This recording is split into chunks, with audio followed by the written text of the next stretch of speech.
देखो, house property की income को कैसे कैलकुलेट करते हैं वो बताएंगे सब इस वीडियो में।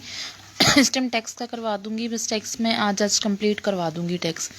Computation of income from house property. House property में इनकम को किस तरह से कैलकुलेट किया जाता है, एक क्वेश्चन आ जाता है, इसमें से एक दो क्वेश्चन आ सकते हैं। तो computation of income from house property के अंदर सबसे पहले हमें ग्रॉस एनुअल वैल्यू को कैलकुलेट करना पड़ता है। ग्रॉस एनुअल वैल्यू को 3 स्टेप से हम क्या करते हैं, कैलकुलेट करते हैं। सबसे पहले सिर्फ आएगा तो ये आएगा कि आपको ये वैल्यूज़ दी होंगी, हमें कंपेयर करना है म्यूनसिपल रेंटल वैल्यू और fair rental value. Municipal rental value और फेयर रेंटल वैल्यू को दोनों को कंपेयर करना है। जो दोनों में से हाई होगी वही हमारा क्या हो जाएगा, एक्सपेक्टेड रेंटल वैल्यू हो जाएगी। नेक्स्ट फिर एक्सपेक्टेड रेंटल वैल्यू और स्टैंडर्ड रेट, ये सब चीज़ दिया होगा पेपर में। एक्सपेक्टेड रेंट और स्टैंडर्ड रेट को कंपेयर करेंगे, जो लिस्ट होगी उसको हम सिलेक्ट कर लेंगे, जिसको हम एडजस्टेड एक्सपेक्टेड वैल्यू कहा जाएगा।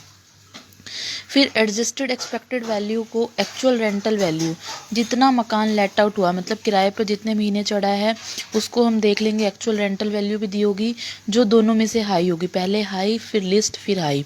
पहले municipal value fair rental value को आपस में कंपेयर करेंगे, जो हाई होगी वही एक्सपेक्टेड रेंटल वैल्यू होगी।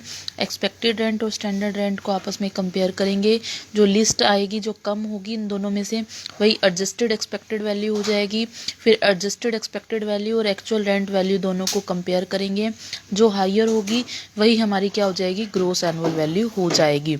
अब ग्रॉस एनुअल वैल्यू आ गई तो हम किस तरह से इनकम फ्रॉम हाउस प्रॉपर्टी निकालेंगे। जो ग्रॉस वैल्यू हमने कैलकुलेट किया उसमें से म्यूनसिपल टैक्स रेट हमें क्वेश्चन में गिवन होंगी, उसमें से वो किस पर निकालते हैं, म्यूनसिपल रेंटल वैल्यू पर म्यूनसिपल टैक्स रेट निकालते हैं, वो लेस करेंगे, ये हमारी नेट एनुअल वैल्यू आ जाएगी। ठीक है, नेट एनुअल वैल्यू में से डिडक्शन जो अंडर सेक्शन 24 के अंदर कहा गया है कि net present value, net actual value का 30% हमें डिडक्शन मिलती है हाउस प्रॉपर्टी के अंदर, वो उसमें लेस करेंगे। इंटरेस्ट ऑफ लोन, अगर कोई हमने उस प्रॉपर्टी को खरीदने के लिए कोई इंटरेस्ट पे किया है लोन पर तो वो लेस करेंगे, कोई कंस्ट्रक्शन पे पैसे खर्च किए तो वो लेस करेंगे, जो आएगा वो हमारी इनकम फ्रॉम हाउस प्रॉपर्टी हो जाएगी। क्वेश्चन अच्छे से कर लेना, मतलब ये फॉर्मूले अच्छे से लर्न कर लेना। फॉर्मूले में से भी कुछ पूछ सकते हैं कि एडजस्टेड एक्सपेक्टेड वैल्यू कैसे निकालते हैं, जब एक्सपेक्टेड रेंट और स्टैंडर्ड रेंट जो दोनों में से लिस्ट होता है वही हमारा क्या होता है, एडजस्टेड एक्सपेक्टेड वैल्यू होती है।